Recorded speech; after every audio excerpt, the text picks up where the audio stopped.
Allah adalah kasih dan barang siapa tetap berada di dalam kasih, ia tetap berada di dalam Allah dan Allah berada di dalam dia. 1 Yohanes pasal 4 ayat 16. Sedang dapat berjumpa kembali dalam acara Bincang GKI Gema Kasih Indonesia di kanal YouTube YKB GKI TV. Bincang GKI adalah sebuah acara untuk membahas pokok-pokok penting dari ajaran Kristen atau ajaran gereja, atau juga isu-isu yang sedang hangat di tengah-tengah masyarakat untuk diberi perspektif iman Kristen.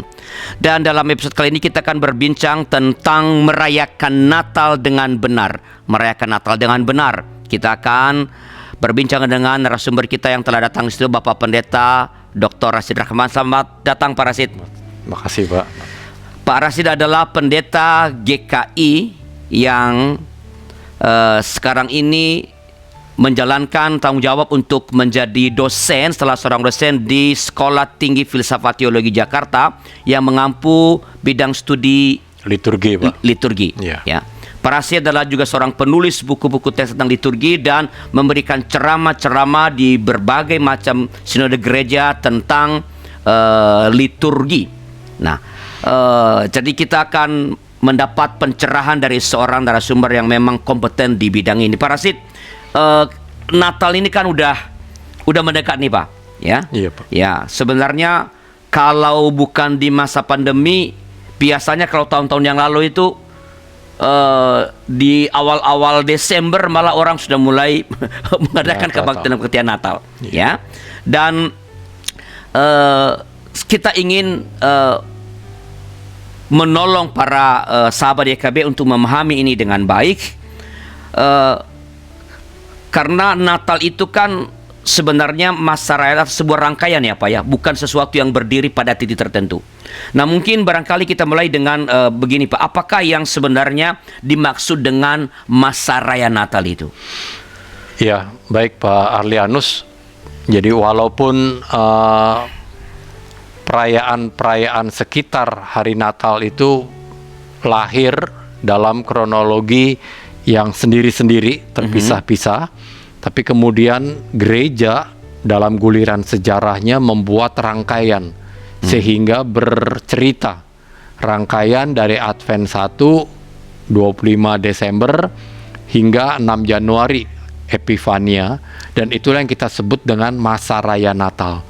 Jadi masa raya Natal adalah sebuah kumpulan hari-hari raya atau hari-hari peringatan, termasuk liturgi-liturgi istimewa sekitar masa raya tersebut, sekitar Natal.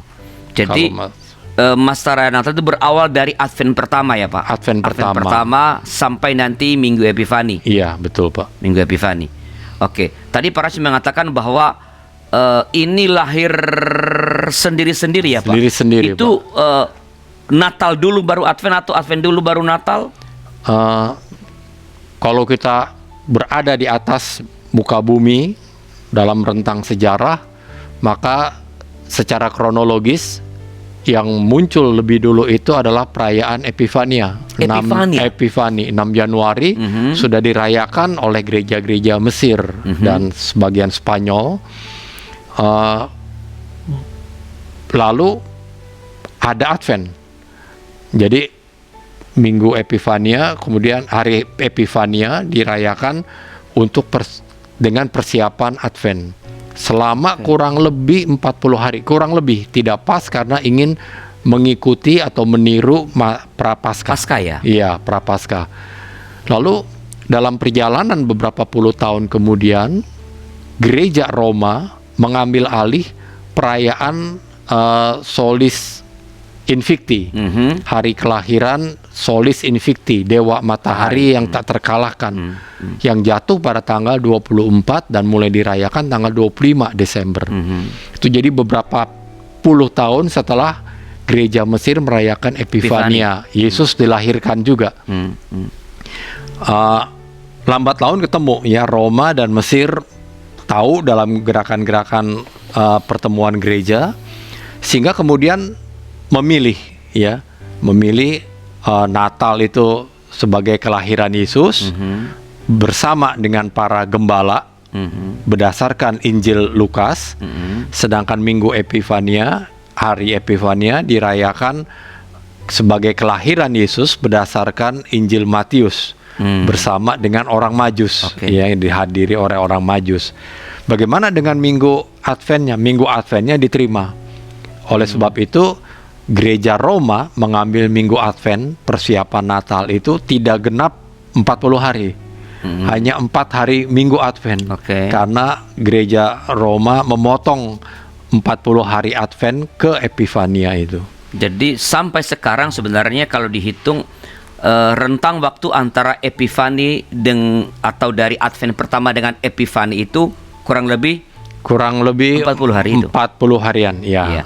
Jadi ada kompromi di situ ya. Iya. Dari awalnya persiapan Epifani itu dengan Advent yang cukup panjang seperti pada Prapaskah. Iya, betul. Kemudian ketika bertemu dengan Natal di Gereja Roma, itu Gereja Roma memperpendek Adventnya.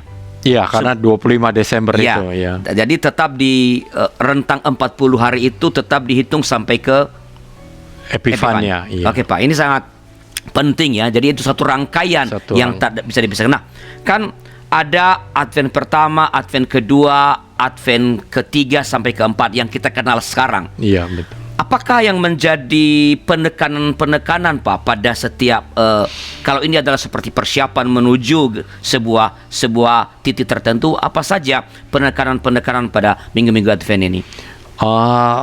Yang Minggu Advent pertama itu jatuh 4 hari Minggu sebelum tanggal 24 Desember. Minggu pertama itu sekaligus sebagai tahun baru liturgi, karena pembacaan Alkitab, tema-tema liturgi setahun itu dimulai lagi pada Advent 1. Lalu juga ada berita tentang persiapan, berjaga-jaga. Makanya Advent 1 itu bacaan kita adalah 5 gadis yang tidak bersiap atau menyambut mempelai yang datang tiba-tiba, atau tuan rumah yang menyiapkan, atau hamba yang siap menyambut tuannya pulang kapan saja, ya. Intinya berjaga-jaga. Berjaga-jaga apa? Kedatangan Tuhan yang kedua kali. Karena Natal itu dirayakan sebagai persiapan menyambut kedatangan Tuhan kedua kali. Jadi bukan lagi kelahiran Yesus yang pertama kali. Lalu Advent 2 juga mulai persiapan, lalu nubuat-nubuat mulai disampaikan. Advent 3 biasanya ada Yohanes Pembaptis muncul di situ. Karena Yohanes, tapi tidak setiap tahun, Pak.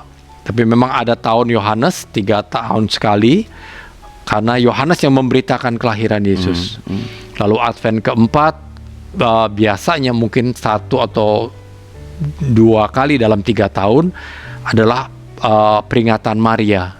Jadi Maria itu menyanyikan nyanyian pujiannya. Baru besoknya Natal. Tapi yang menarik dari Advent ini adalah selain berita-beritanya, juga Advent dimeriahkan dengan ornamentasi cahaya, Pak, lilin. Ya, di gereja-gereja itu selalu ada 4 lilin, 1 lilin Advent 1, lilin kedua Advent 2, begitu seterusnya sampai 4 lilin di Advent keempat. Dari mana datangnya lilin? Ya, atau dari mana tradisi menyalakan lilin 1, 2, 3, 4 begitu. Jadi rupanya bersamaan dengan Advent itu, orang Yahudi sejak abad pertama merayakan pesta cahaya yang disebut dengan Hanukkah. Ya, Hanukkah itu sering disebut-sebut, ya, hanya kita tidak ngeh, ya, tidak eling dalam film-film Amerika atau film-film yang lain selalu sebut ini Hanukkah, orang Yahudi merayakan Hanukkah. Nah, Hanukkah itu dirayakan 8 hari. Ya, dari ada tanggalnya, Pak. Itu tanggalnya rentang waktu perayaannya. Iya, rentang waktunya 8 hari. Itu yang jatuh pada kalender Gregorian kita itu sekitar akhir November sampai pertengahan Desember. Lalu, nah, itu adalah pesta cahaya. Jadi orang Yahudi seluruh dunia menyalakan kandelar, Pak. Jadi lilin cahaya itu yang ada 7 atau 8 itu, ya, menyalakan 1 hari 1. 1 hari tambah 1 sampai hari ke-8 semuanya menyala. Lalu rumah-rumah juga pada hari ke-8 menyala dengan lampu-lampu. Sehingga mungkin itulah yang ditiru oleh orang gereja, merayakan kebaktian Advent dengan menyalakan satu lilin itu. Ya, dari gaya orang Yahudi. Dan biasanya Hanukkah orang salah persepsi lalu menyebutnya, oh itu Natal Yahudi. Nah, orang Yahudi tidak merayakan Natal, ya, tapi itu pesta Hanukkah, pesta cahaya dengan latar belakang sejarah berhasilnya perebutan kembali Bait Allah oleh orang yang namanya Yudas, ya, Makabeus. 1-2 tahun sebelum sebelum tahun pertama itu. Kemudian tiap tahun diperingati, itu ada pahlawan Yahudi, ya, pembebasan Bait Allah dari tangan bangsa kafir, katanya dulu orang Roma sebetulnya, ya, yang bertindak semena-mena. Jadi Advent 4 selesai, gereja masuk ke Natal. Nah, Natal ini kebaktiannya ada 3 urutan, Pak. Jadi kebaktiannya berurutan. Yang pertama itu Misa in Nocte, ya, misa malam. Jadi orang sebutnya juga Natal pertama. 24 malam itu bersama dengan para gembala. Jadi bacaannya Lukas 2, para malaikat datang kepada gembala, gembala mencari tempat Yesus dilahirkan. Begitu. Jadi besok, apa yang istimewa dari Natal 24 malam ini? Bayi diagungkan. Ini gambaran Lukas yang solider atau bersama dengan orang-orang yang paling lemah.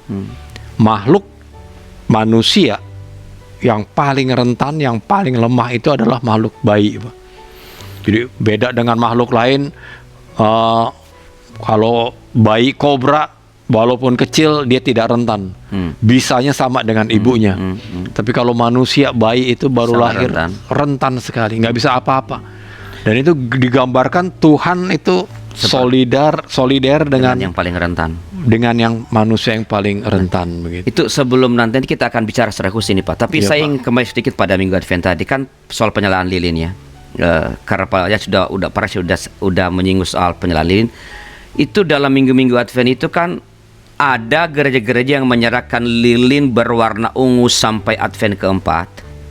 Ada juga yang menyalakan lilin Advent 1-2 itu warna ungu, lalu Advent 3 itu pink, lalu Advent 4 kembali ungu. Ini dari mana? Dan apa maksudnya? Iya, Pak. Jadi ornamentasi itu kan bisa dimainkan, begitu ya.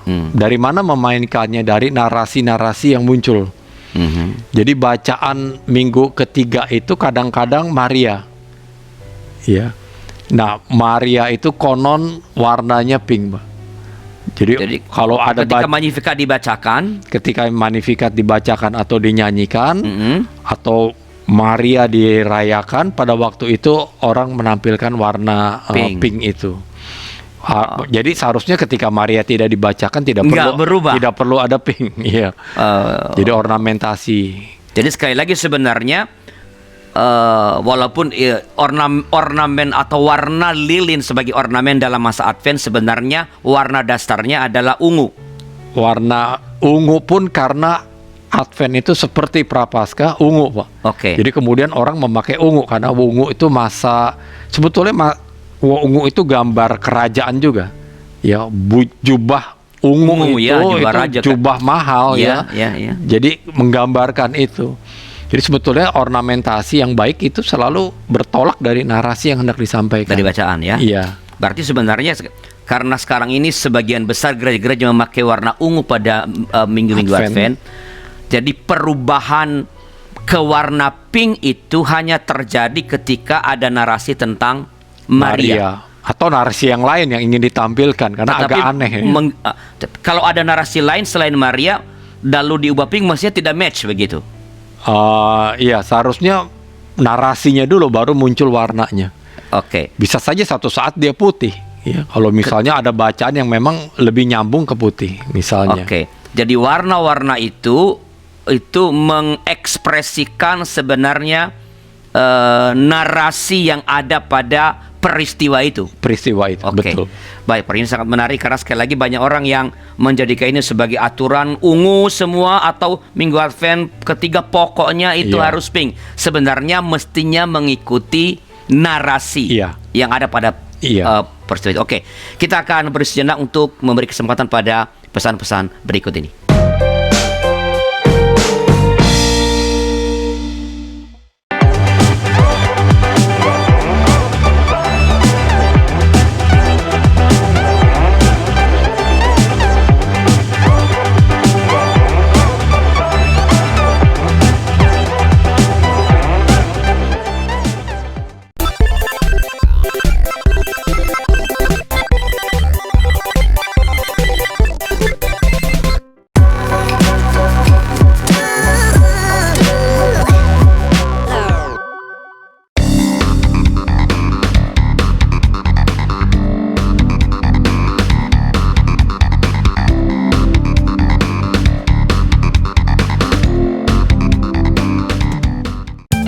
Sahabat, mari dukung pelayanan dan pekabaran Injil melalui YKB dengan membagikan link acara ini kepada sebanyak mungkin orang.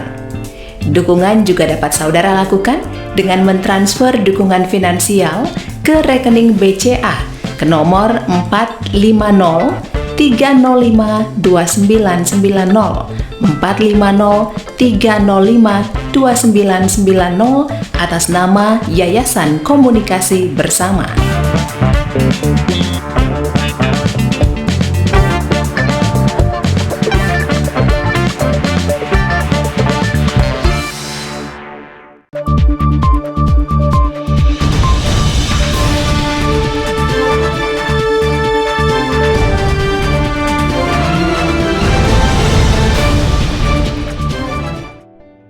Terima kasih masih bersama kami di acara Bincang GKI Gema Kasih Indonesia bersama saya Pendeta Rizal Rosa dan narasumber kita Bapak Pendeta Dr. Rashid Rahman. Kita sedang berbincang tentang merayakan Natal dengan benar.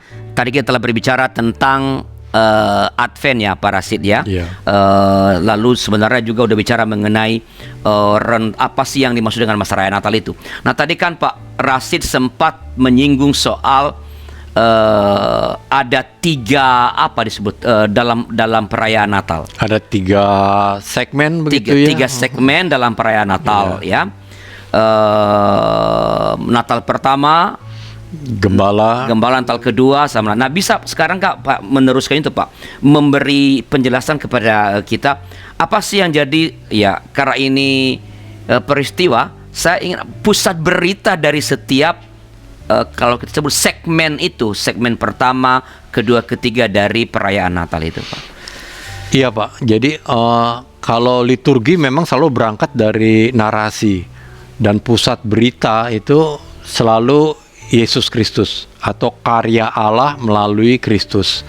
Dan kita mengenal pertama tentang Yesus Kristus adalah dari kitab-kitab Injil. Jadi selalu Injil yang berpusat pada Kristus itu, bersentral pada Kristus itu adalah yang menjadi berita. Apa berita Natal pertama tanggal 24 Desember malam? Itu adalah Kristus menjadi manusia yang paling lemah, itu tanda solidaritasnya. Sehingga bayi itu diagungkan, Pak. Kalau pada tempat lain misalnya Jumat Agung, salib diagungkan. Tapi pada 24 Desember itu bayi diagungkan. Beberapa liturgi gereja lain itu Katolik misalnya, dia bisa mengangkat bayi itu, ya, diagungkan. Inilah bayi kudus.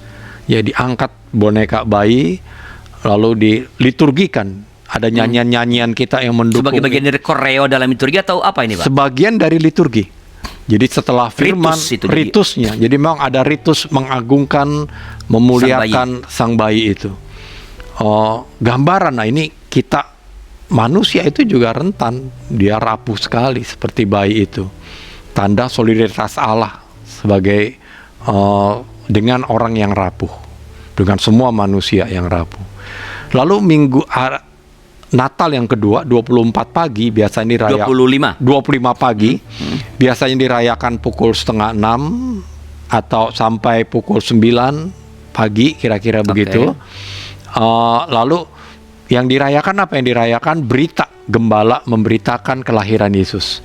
Oke, setelah mereka pulang. Setelah melihat- mereka melihat Balik. bayi Yesus, Oke. mereka balik. Maka Iya. bacaannya itu hampir sama, biasanya sama, Pak.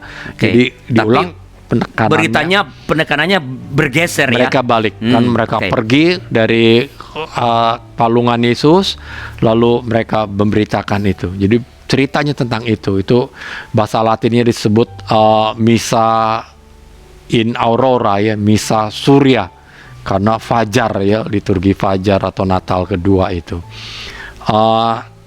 Gembala tampil lagi memang.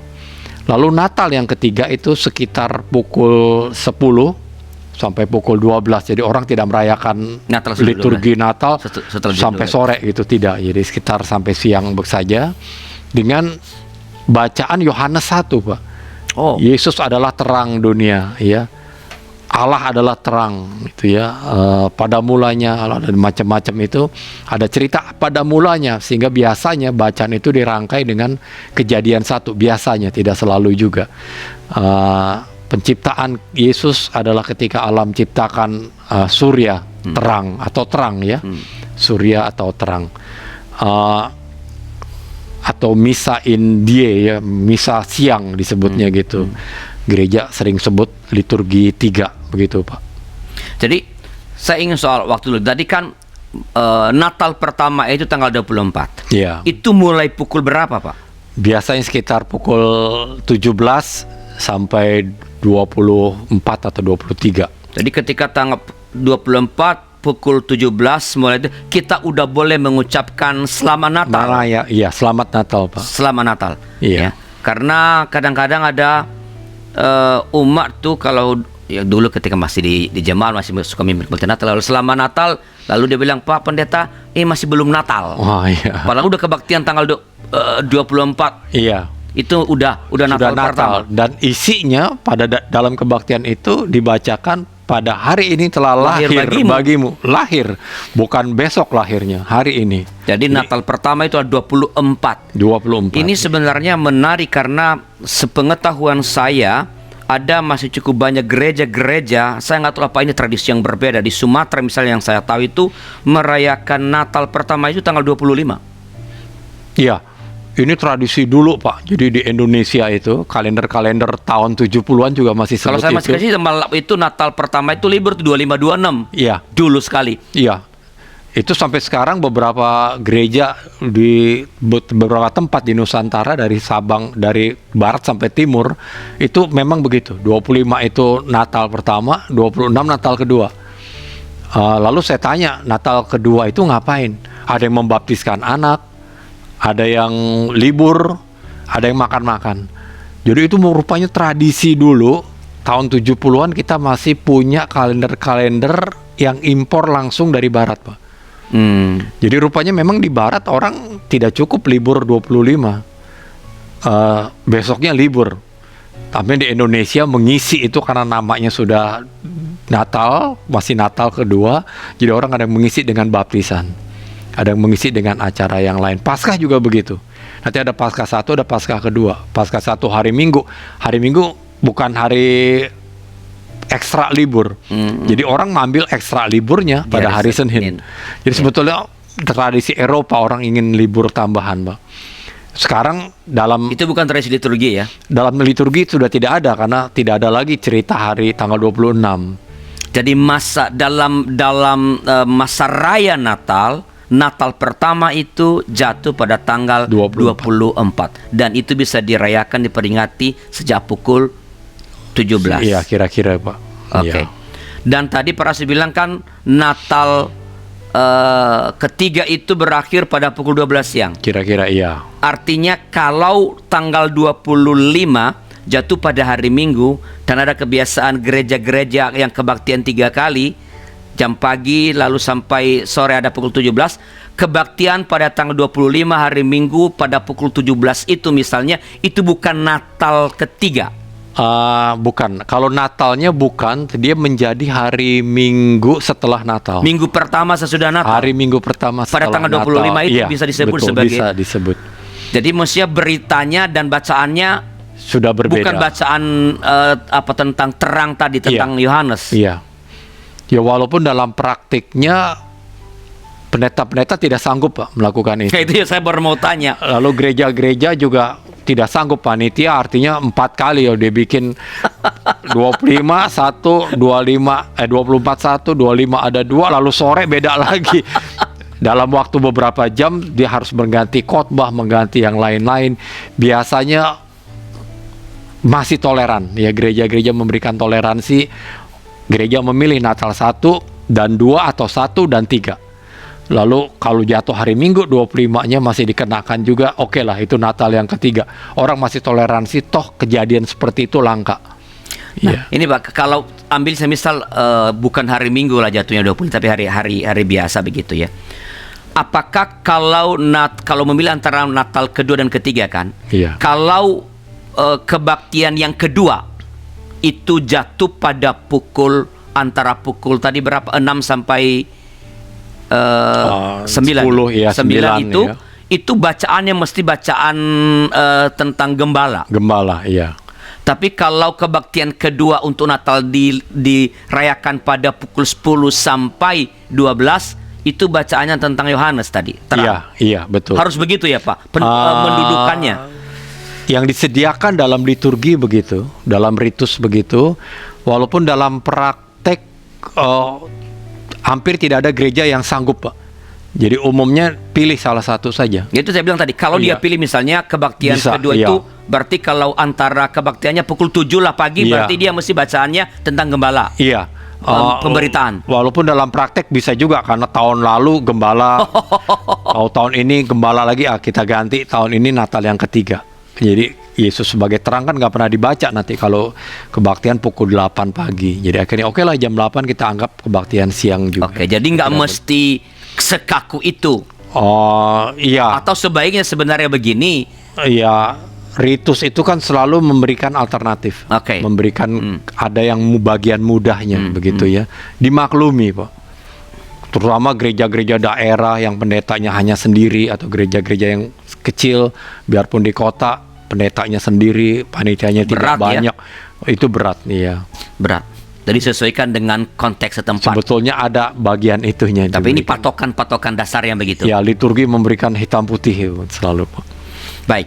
Nah tadi kan Pak Rasi sempat sedikit menyinggung soal lilin sebagai ornamen ya Pak. Iya Pak. Nah ini saya ornamen apa saja sebenarnya yang perlu ada dalam ibadah Natal Pak? Iya, jadi ornamentasi itu Pak ada 2 jenis ya menurut saya. Ada yang ornamen liturgi, ada ornamen yang non liturgi. Ya, liturgi itu mungkin dari ornamen biasa juga bisa masuk, tapi kemudian dia menjadi bagian liturgi yang lebih melekat. Misalnya toga ya, toga jubah pendeta itu ornamen liturgi, walaupun dulu dari budaya, tapi kemudian dia melekat. Kan ada toga pendeta Natal itu khusus ya. Tapi ada juga ornamen yang memang tidak melekat ya dalam liturgi. Kedudukannya belum lagi meningkat sampai liturgi. Misalnya pohon Natal Pak. Misalnya itu kan dalam liturgi pun tidak disinggung. Ya, tidak disebut-sebut pohon Natal. Lilin Natal dari budaya tapi kemudian menjadi ornamen liturgi. Ornamen liturgi. Dalam liturgi ada liturgi tentang cahaya, tentang apa gitu ya. Tapi pohon Natal tidak. Misalnya begitu. Jadi seperti itu Pak. Jadi ornamentasi dia bisa dibuat, dimodifikasi, diperindah, misalnya begitu. Nah, supaya gitu, apa saja yang tergolong ornamen liturgi itu Pak? Tadi kan lilin, udah disebut lilin. Iya. Selain lilin, segala hal yang bisa menjadi bagian dalam berita Alkitab, sehingga masuk liturgi. Misalnya lilin. Lilin. Ya. Kalau warna itu? Warna belum Pak, karena memang bukan ornamen liturgi. Iya, belum. Warna belum. Makanya warna sebetulnya fleksibel. Ada fleksibilitasnya tinggi sekali. Satu tempat dengan tempat yang lain punya arti warna berbeda. Salib misalnya Pak. Salib lebih kepada ornamen liturgi. Walaupun dari budaya, dari luar gereja kan itu, tapi kemudian masuk ke dalam liturgi karena ada narasinya tentang. Tapi itu kan ornamen yang relatif tetap ya kalau salib kan. Iya. Iya. Jadi dalam liturgi hampir selalu ada. Umumnya ornamen liturgi itu tetap, lebih tetap. Oke. Seperti busana, walaupun dia tapi kan tetap tiap Natal busananya ini, misalnya itu. Nah, itu kalau busana adalah ornamen liturgi, bagaimana kita membedakan ini busana Natal? Bukankah dari warna tadi? Misalnya kalau sebutlah di GKI ya ini, Pak, ya. Iya. Kan toga pendeta tetap seperti itu. Modelnya disebut Iya. apa? Toga Jenewa seperti iya, V. Iya. Mau minggu apa saja toga yang sama yang dipakai. Iya. Yang berubah adalah warna stolanya. Nah, apakah warna stola atau stolanya itu yang disebut ornamen liturgi? Misalnya stola dengan simbol tertentu. Iya. Warnanya kan kita bisa ganti Pak sebetulnya. Kebetulan aja kita memilihnya warna ini untuk hari Natal. peristiwa tertentu. Kita bisa Iya. memilih. Sekarang ini kan warna Natal itu putih. Iya. Mm-mm. Misalnya narasi kita Natal bukan putih ya. Mungkin baiknya hijau atau baiknya stola dengan gambar para gembala atau gambar kanan gembala kiri bayi misalnya begitu. Jadi warnanya apa? Warnanya kita buat tidak warna satu misalnya kita buat batik. Oke. Punya narasi misalnya gitu. Jadi ada narasinya. Jadi mestinya kalau busana adalah ornamen liturgi, mestinya ketika mendesain busana liturgi itu mesti memperhatikan narasinya. Iya, kalau liturgi ada narasinya selalu dan orang tempat lain tidak bisa protes atau merasa sungkan atau merasa jengah. Kenapa GKI punya stola batik dengan bayi yang tidak biasa? Tidak masalah. Itu kita punya narasi sendiri. Berbeda misalnya ornamentasi salib misalnya gitu Pak. Jadi orang bisa protes seluruh dunia. Kenapa kebaktian di sini tidak ada salibnya? Misalnya gitu. Oke Pak Arci, nanti kita akan sedikit sambung Iya. lagi percakapan mengenai ornamen ini. Kita berhenti dulu untuk pesan-pesan berikut ini.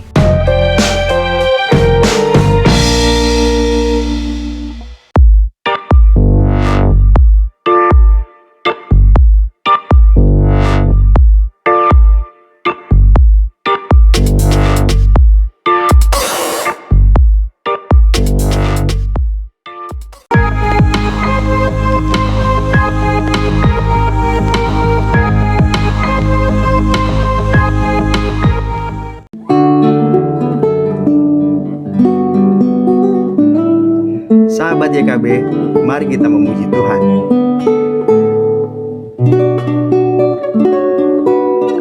Saya Octavianus akan menemani Anda 2 kali dalam sebulan, setiap hari Kamis setelah program Pernikahan Bahagia.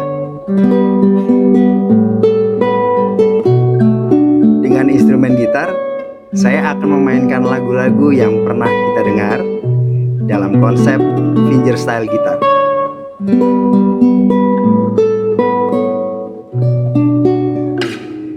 Jangan lewatkan program Sela setiap Kamis 2 kali dalam sebulan setelah program Pernikahan Bahagia.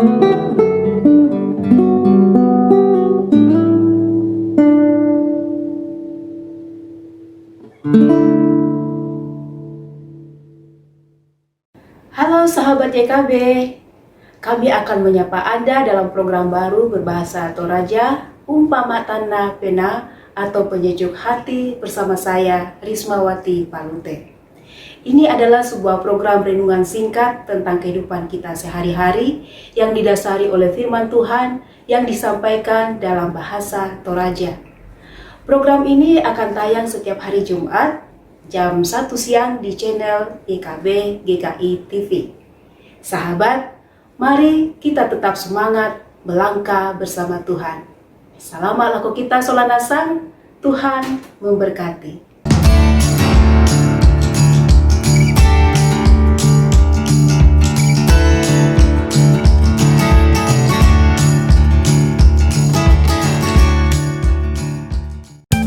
Sahabat, mari dukung pelayanan dan pekabaran Injil melalui YKB dengan membagikan link acara ini kepada sebanyak mungkin orang. Dukungan juga dapat saudara lakukan dengan mentransfer dukungan finansial ke rekening BCA ke nomor 450-305-2990 450-305-2990 atas nama Yayasan Komunikasi Bersama.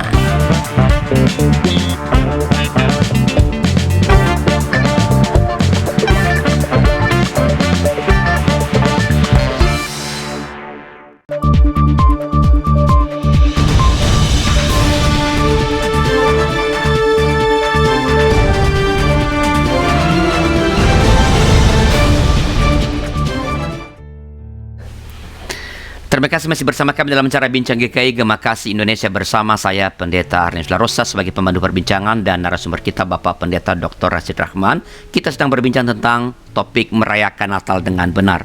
Para siswa saya sedikit melanjutkan tadi yang ornamen ya Pak. Tadi kan ada ornamen liturgi, ada ornamen yang sifatnya apa? Hiasan. Iya. Kalau palungan itu gimana Pak? Kalau palungan ada ceritanya Pak di Alkitab. Jadi baik kalau palungannya itu ditonjolkan sehingga dia punya peran dalam ibadah itu. Ditonjolkan sebagai apa? Sebagai tempat meletakkan bayi kudus. Bayi kudusnya misalnya bisa diangkat, bisa dimuliakan ya. Di dalam bagian mana itu Pak? Tepatnya misalnya. Biasanya ketika pembacaan Injil, setelah pembacaan Injil sebelum khotbah ya ada nyanyian sedikit tentang bayi kudus. Ya bisa dinyanyikan khusus, bisa kalau tidak diangkat ya orang menghadap itu lalu diberikan aksen misalnya dengan lilin atau menaruhkan bunga dan sebagainya. Kira-kira begitu. Jadi dicari sebuah ritus untuk memuliakan bayi di palungan itu. Di palungan itu. Jadi selain tadi busana dan tadi palungan kalau dan itu mesti dibuat karis ada narasinya. Iya. Yang lain-lain itu sifatnya hiasan. Boleh ada, boleh tidak. Yang tidak ada di dalam narasi atau tidak bisa diceritakan dalam Alkitab itu memang tambahan. Misalnya seperti pohon Natal. Okay. Misalnya seperti sekarang banyak kostum Sinterklas Pak.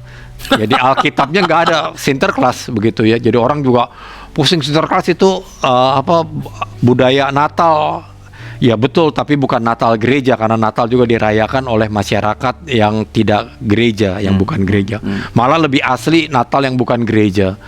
Jadi tidak ada begituan misalnya Pak. Tapi cahayanya. Nah cahayanya itu menarik karena banyak cerita tentang cahaya di dalam Alkitab. Walaupun cahaya sendiri datang dari budaya Hanukkah tadi Pak, Yahudi. Karena orang Yahudi merayakan pesta cahaya. Sehingga Natal juga menjadi pesta cahaya. Narasi budaya itu dimasukkan yang kebetulan ketemu di dalam Alkitab. Natal itu malam, banyak bintang-bintang ya. Lalu Yesus adalah terang dunia dan sebagainya. Makanya ada lilin, setiap orang pegang lilin. Ada candlelight service dan sebagainya. Dan cahaya-cahaya itu. Sehingga pohon Natal dalam beberapa kasus kalah penting daripada cahaya. Jadi lampu-lampu kelap-kelip itu jauh lebih penting daripada pohon Natalnya. Daripada pohon Natalnya, iya. Pak Alianus punya rumah, kalau Natal pohon Natalnya mungkin kecil di pojok, mungkin juga tidak ada, tetapi jendela-jendela dihiasi dengan pagar lampu. Kita hiasi dengan lampu-lampu Natal berkelap-kelip dan orang tahu kita sedang merayakan Natal. Jadi mestinya gedung gereja itu dipenuhi dengan cahaya lampu-lampu pada saat Natal. Bisa ya, bisa. Itu lebih kuat pesannya daripada pohon Natal sendiri. Cukup memberitakan bahwa ini Natal. Ya, ini sebenarnya di gereja ketika saya masih kecil dulu di rumah itu dari Minggu Advent Pak. Iya. Di depan rumah itu seluruh, karena memang di kampus semua orang tuh sebagian besar itu Kristen. Jadi seluruh rumah itu di depan rumah kita itu dinyalakan lilin. Dulu belum ada listrik Pak.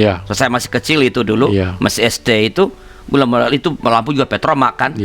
Tapi itu lilin-lilin kita yang orang-orang yang punya uang seminim pun berusaha membeli lilin untuk dipasang Iya. dinyalakan tiap malam di depan rumah. Iya. Itu bagian tradisi itu barangkali ya. Iya, bisa jadi iya. Dan Pak Arianus mengalami itu ketika pindah ke kota, ada yang hilang. Hilang tuh. Hilang karena Betul. itu menimbulkan kesan Iya. kenangan. Iya. Iya. Dan itu kita nantikan tuh anak-anak tuh, kita semua menyalakan lilin malam, kita kumpul sekitar lilin. Iya. Dan itu rentang waktunya kayak dari Advent pertama, Pak, menyalakan Waduh, malam. Iya. Ya. Nanti kalau Natal itu setiap rumah sebagian besar membawa petromak dari rumah ke gereja. Iya. Cahaya yang besar. Iya. Jadi itu ada apa? Ada sesuatu yang apa? Menggetarkan Iya. pada peristiwa Natal itu karena kita bawa petromak dari rumah. Betul. Betul. Oke, jadi, Pak. Jadi ada ahli sejarah Natal yang mengatakan memasukkan cahaya karena tidak mungkin Natal tanpa cahaya. Dia masukkan. Oke. Saya agak sedikit setelah Natal nih, Pak. Antara Natal dan Tahun Baru kan ada hari Minggu biasanya. Betul, Pak. Minggu sesudah Natal itu apa yang menjadi pusat pemberitaannya? Itu biasanya bacaan tentang kemartiran Stefanus. Walaupun gereja-gereja kita tidak memperingati Stefanus, tetapi bacaannya mengarah ke situ sebetulnya. Kalau kita perhatikan bagian-bagian itu soal kemartiran, jadi warna martir sebetulnya bagus ditampilkan, merah misalnya begitu ya. Pada minggu pertama Pada sesudah. minggu pertama setelah Kalau bacaannya adalah tentang kemartiran ya? Kemartiran. Ada, Pak, selalu, walaupun bukan Stefanus menurut Kisah Para Rasul, tapi ada bagian-bagian itu. yang pasti menunjukkan kemartiran. Ya, Selalu begitu. menyinggung itu ya, selalu begitu. Nah, tapi kan sekarang ini kesepakatan kita minimal di GKI adalah kita Iya. memakai masih warna Merah putih, sampai iya, Epifani ya. Iya. Ya. Jadi pusatnya adalah kemartiran sebenarnya. Kemartiran. Jadi berarti apakah itu bisa dikaitkan dengan pekabaran Injil? Bisa jadi, Pak. Bisa jadi karena kesaksian itu ya, pekabaran Injil dalam arti bersaksi ya. Martir kan artinya bersaksi ya, dalam arti mempersaksikan Kristus bagi dunia. Jadi artinya pada waktu itu kita bermewah-mewah sangat tidak tepat karena baru saja kita mempersaksikan Kristus tentang Yesus yang rentan.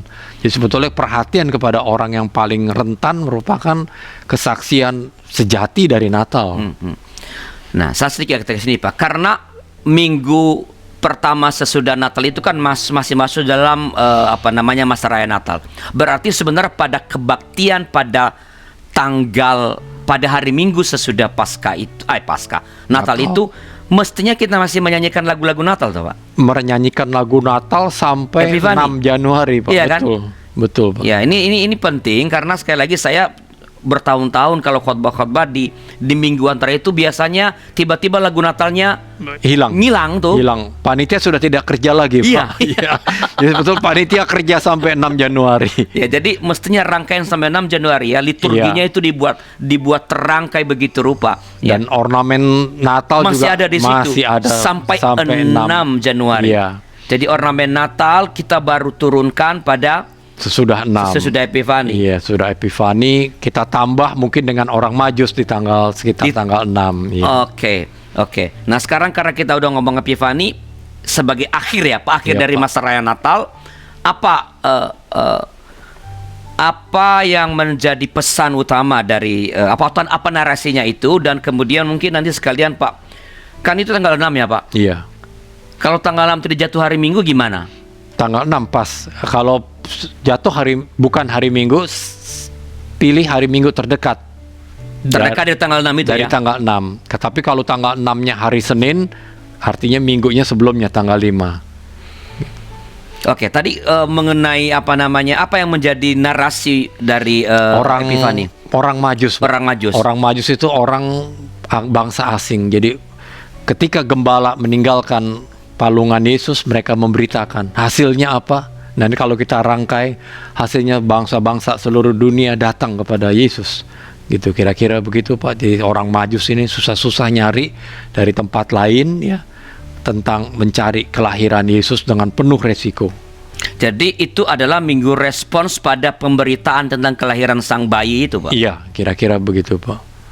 Jadi kalau ingin dirangkai begitu ya, saya melihat itu ada sebuah rangkaian, ada benang merah, ada ketarikan yang istimewa. Dan respons itu kan datang dari bangsa Lain. Lain. Bangsa asing, ya. Apakah itu menjadi bagian dari pendekatan khusus juga pada Minggu Epifani? Iya, karena Kristus itu adalah Tuhan bagi semua umat manusia. Dan itu berkaitan dengan bukan hanya suku, etnik, tetapi juga bahasa, tetapi juga kondisi manusia. Ya, asing itu bukan hanya dari kulit, Pak. Oke. Tetapi juga dari kondisi kita, dari gen kita, dari DNA kita, dari keadaan kita. Orang yang paling rentan adalah manusia. Tapi manusia di antara kita yang paling rentan adalah orang-orang ABK misalnya. Berkebutuhan khusus. Lalu orang-orang yang terlahir demikian. Yang kemudian seumur hidup mungkin dibully, Pak. Jadi sebetulnya Kristus itu bagi mereka itu. Oke, jadi sebenarnya ini menarik ya, Pak. Iya. Artinya sebenarnya pada Minggu Epifani itu pemberitaan tentang perhatian pada mereka tadi, Pak, istilah Pak, yang rentan, seperti sesama kita, para sahabat kita, saudara kita yang berkebutuhan khusus. Iya. Itu kesempatan yang baik untuk mendapat berita ya. pada Injil Pak, ya, pada kabar Epifani baik itu. Iya. Itu sejajar dengan Pentakosta. Ya, Kristus bangkit pada hari Paskah. Pentakosta, Allah bagi segala bangsa, sehingga bangsa-bangsa asing mengerti apa yang para rasul beritakan. Oke, saya lihat jadi ke sejajar. Jadi Epifani bisa disejajarkan dengan peristiwa Pentakosta pada masa raya Paskah. Allah bagi semua orang yang disingkirkan, terutama yang terluka, Ya, saya kira ini sangat penting ya. Mungkin ini bisa menjadi, saya sendiri tidak terpikir untuk menjadikan Minggu Epifani itu, atau bukan Minggu deh, Epifani itu, dan ketika kita ada kebaktian pada hari Minggu yang kita sebagai Epifani itu, kita memasukkan berita-berita atau Injil terhadap sesama kita yang rentan, yang misalnya tadi antara lain kan yang berkebutuhan khusus. Iya, betul, Pak. Oke. Terima kasih Pak Rasid. Nah, ini Pak Rasid, jadi kita udah berbincangkan tentang masa raya Natal dari Advent sampai Epifani sebagai sebuah kesatuan dengan berita-beritanya masing-masing, dan itu sebenarnya sebuah rangkaian yang tidak satu dengan yang lain, harus dihubungkan. Nah, sebelum kita mengakhiri perbincangan kita kali ini, apakah ada pesan-pesan khusus yang Pak Rasid ingin sampaikan kepada umat, kepada sahabat YKB GKI TV berkaitan dengan topik kita, ya, merayakan Natal dengan benar? Silakan, Pak. Ya, baik, sahabat YKB dimanapun berada, marilah kita merayakan Natal dengan benar, dengan narasi yang baik, karena narasi yang baik itu membangun berita tentang Allah yang lebih benar, yang lebih baik, dan lebih menggairahkan bagi kehidupan kita secara bersama dengan berbagai umat manusia di seluruh muka bumi, dan terutama orang-orang sekitar kita. Baik, Pak, terima kasih atas kehadiran di studio dan seluruh percakapan kita pada episode kali ini. Saya percaya bahwa perbincangan kita ini akan memperkaya, memberi inspirasi kepada para pelaku liturgi di gereja-gereja yang ada di Indonesia, sehingga dengan demikian kita boleh merayakan Natal dengan memperhatikan seluruh rangkaiannya. Seperti tadi misalnya, ya, kalau merayakan Advent, jangan merayakan Natal lah di tanggal 21, tanggal 19 Desember, ya. Walaupun sekarang itu agak susah karena kita lagi sedang pandemi. Tapi pada tahun-tahun berikutnya, mari kita tempatkan perayaan atau kebaktian Natal itu dalam sebuah rangkaian besar masa raya Natal, sehingga pesan-pesan yang disampaikan secara semula bertahap itu dapat sampai kepada umat atau kepada dunia dengan lebih utuh, tidak terpotong-potong. Terima kasih atas kebersamaan kita, dan bila ada masukan-masukan, silakan kirimkan kepada kami melalui 0812 8188 9191. Saya ulangi, 0812 8188 9191. Sampai jumpa pada episode yang akan datang. Tuhan memberkati.